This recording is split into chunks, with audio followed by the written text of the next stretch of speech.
me take a moment just to soak that up, because I didn't think I'd ever get awarded a Best and Fairest award at a Melbourne Football Club Best and Fairest night, so I won't rush into this. This really is one of the most meaningful awards I've ever received. When I was told on Tuesday that I was going to receive this, I was amazed at how proud and honoured I felt. I mean, at the moment, this team comes together for 8 days a year. We train for just 4 times together, and we only get to play in this club's wonderful red and blue jumper twice a year. But somehow tonight, winning this award, and when we run out onto the MCG, or Etihad, we are fully fledged Melbourne people.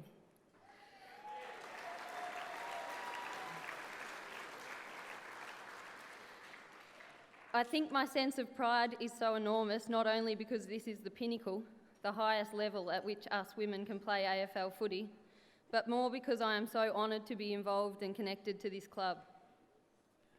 When you think of the history of the Melbourne Football Club, it has forever been peppered with pioneers.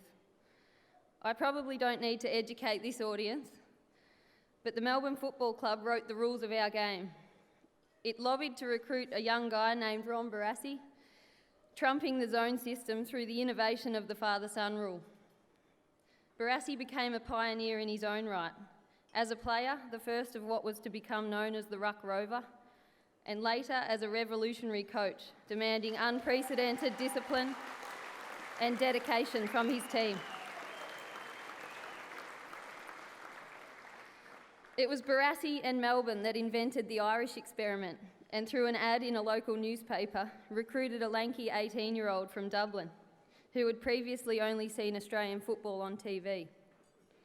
6 years later, in 1991, that lanky Irishman, the late Jim Stynes, won a Brownlow medal and the first of 4 Bluey Truscott trophies.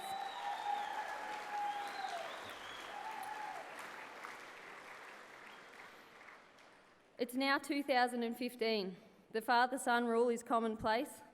Ruck Rovers are standard. Barassi's expectations from players in terms of how they prepared and committed to their careers has been the catalyst for the level of professionalism we see from AFL footballers today. There's an Irishman running around in nearly every game of AFL footy we see. None of them have won a Brownlow medal, but Jim Stynes was special. And his legacy goes far above and beyond what he achieved on the football field. So it is fitting then that the Melbourne women's team is here tonight. I was the first female ever drafted to an AFL club. It is no coincidence that that club was Melbourne. Again, the Melbourne Football Club has been the pioneers. It lobbied hard for the first ever AFL women's team and was the driving force that convinced the AFL, through its passion and commitment to women in football, to sanction the first ever AFL women's game in 2013. We've won all 4 AFL women's matches since, despite the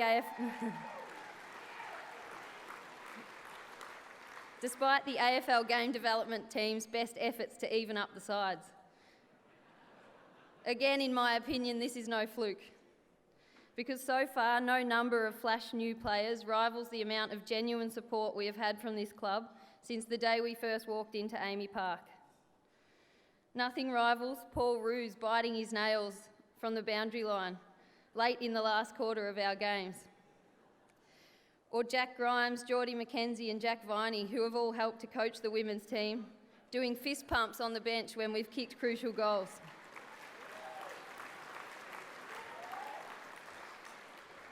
Our coach Michelle Cowan's leadership and ability to make us want to play good team footy for our red and blue jumper is unmatched. Nothing rivals the influence of the fact that this club genuinely cares.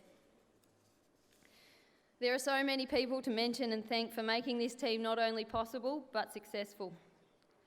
Peter Jackson, CEO, and Jennifer Watt, General Manager of Marketing and Communications, your direction and leadership around women in football clearly influences this whole football club and organisation.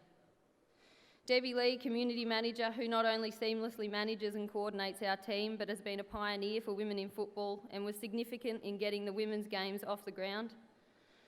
Russell Robertson, Club Development Manager, for for enthusiastically helping to promote awareness and fundraising for the women's team and women's football in general since day one. To Anna Harrington, Ryan Larkin, Matthew Goodrope, Matt Bergen, Sam Laidlaw and Ryan Earls for your work through the media and your energy profiling us players and the women's game. To Paul and Tammy Roos, Josh Marnie, all the assistant coaches and the entire playing group for embracing us and not only making us feel welcome in your workplace and football club, but sharing your insights and expertise with us so that we have the best possible experience. To our team, Michelle Cowan, Sean O'Loughlin, Adrian Pavisi, Rel Smith, Andy Hood, Martine Peeman, Costi Danilo, Ashley Guest and Anthony DeJohn.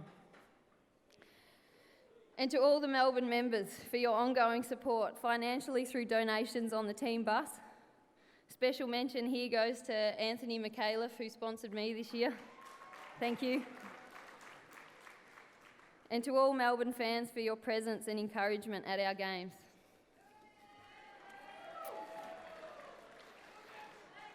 And a special mention there to Sean Dux, who I can hear yelling out, who hasn't missed a training, let alone a game. I thank all of you for not only improving me as a footballer in person so that I stand up here tonight receiving the Melbourne Football Club's Best Female Player for the first time, but also for the role you have played in giving all my teammates and generations of women and girls after us the opportunity to play AFL footy at the highest level.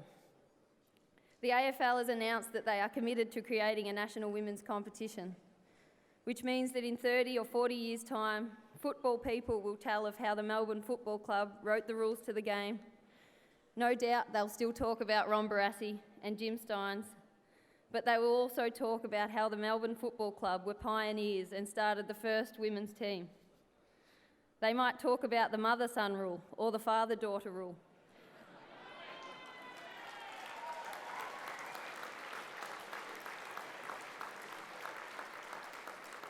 Or better still, the mother and father-son rule, where you bypass the draft system altogether. Thanks again, and I hope everyone has a great night, and congratulations to all the other award winners.